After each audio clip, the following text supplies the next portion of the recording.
আমি অর্ণব। ছোটবেলা থেকেই আমাদের পরিবারের সবার প্রিয় ছিল আমার ছোট আন্টি, মায়ের ছোট বোন। ওনার হাসিটা এত উজ্জ্বল যে কেউ একবার দেখলেই মন ভালো হয়ে যায়। পড়াশোনায় ভালো, রান্নায় দারুণ, আর গল্প বলায় ওনার জুড়ি নেই। গত শীতের ছুটিতে মা-বাবা অফিসের কাজে বাইরে গেলে আমি কয়েক দিনের জন্য আন্টির বাড়িতে চলে যাই। উনি একাই থাকেন, কারণ আঙ্কেল চাকরির কারণে অন্য শহরে পোস্টেড। প্রথম দিনেই আন্টি হাসি মুখে বললেন, অর্ণব, তুই এলে তো আমার একাকিত্ব দূর হয়ে যাবে।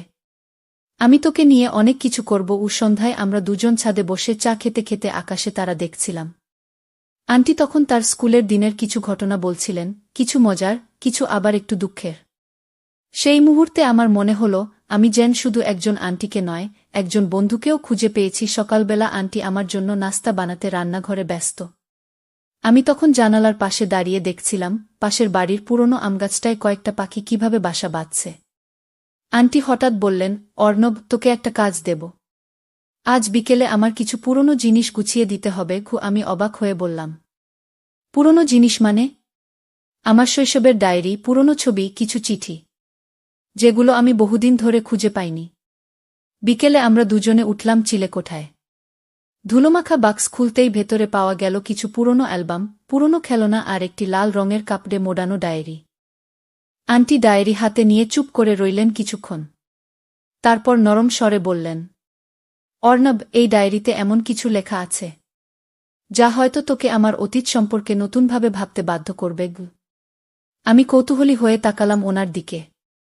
মনে হচ্ছিল এই গল্পের পরবর্তী পৃষ্ঠাগুলো আমার চোখের সামনে অনেক পুরনো কোনো গোপন দরজা খুলে দেবে। আন্টি ধীরে ধীরে লাল কাপড়ের গিট খুললেন। ভেতর থেকে বেরিয়ে এল একেবারে পুরনো, হলদেটে হয়ে যাওয়া ডায়েরি। পাতাগুলোতে সময়ের ছাপ, কোথাও দাগ, কোথাও কালি ঝাপসা। তিনি প্রথম পৃষ্ঠা খুলতেই আমি কাছে এগিয়ে গেলাম। পাতার উপর বড় অক্ষরে লেখা, 1998 সালের গ্রীষ্মকাল। আন্টি ধীরে পড়তে লাগলেন, সেদিন আকাশে কালো মেঘ জমেছিল। আমি ছাদে দাঁড়িয়ে বৃষ্টি আসার অপেক্ষা করছিলাম।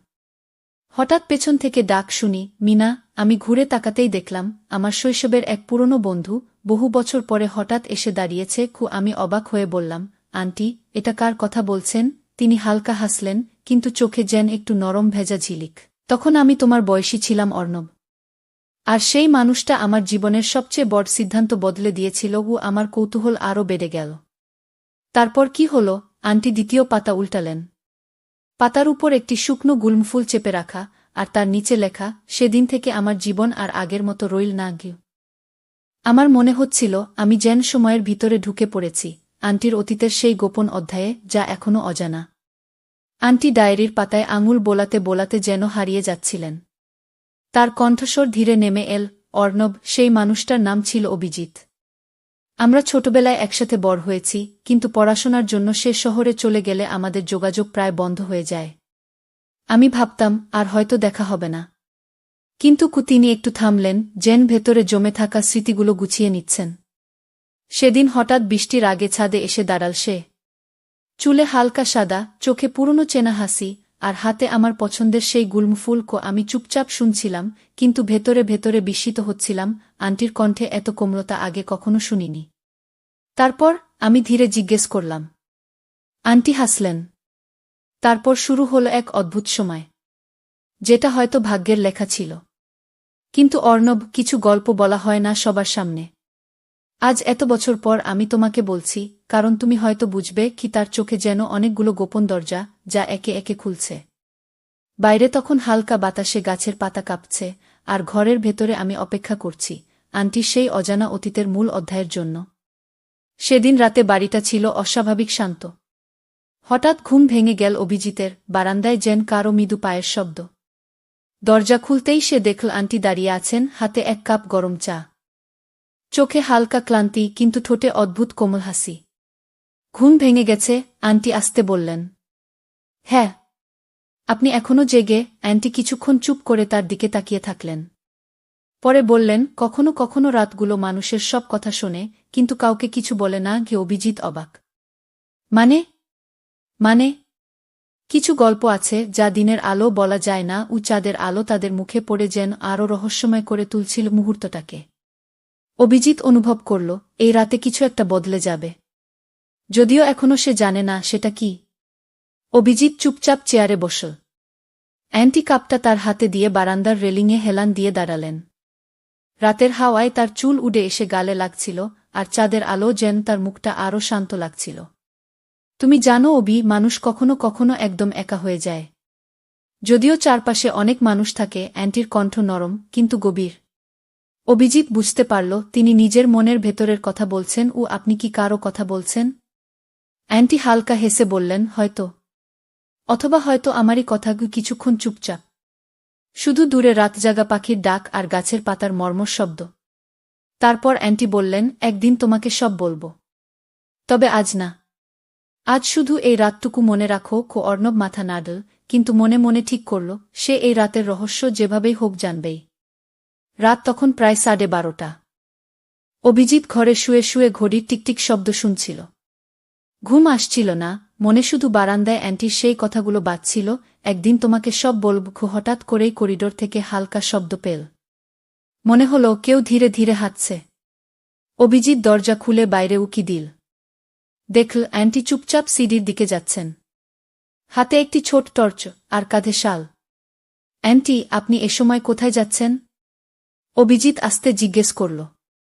অ্যান্টি থামলেন, পিছন ফিরে তাকালেন। তার চোখে যেন এক রহস্যময় আভা। তুমি এলে? ঠিক আছে, তবে যা দেখবে তা কাউকে বলবে না। অভিজিৎ দ্বিধায় পড়ে গেল, কিন্তু কৌতূহল তাকে পা বাড়াতে বাধ্য করল। দুজনেই সিঁড়ি বেয়ে নিচে নেমে গেল। অন্ধকারে চাঁদের আলো শুধু তাদের পথ দেখাচ্ছিল। তারা দুজনেই নিচতলায় এসে দাঁড়াল। পুরনো কাঠের দরজা ঠেলে অ্যান্টি ছোট্ট এক ঘরে ঢুকলেন। ঘরটা একেবারেই অচেনা অভিজিতের কাছে।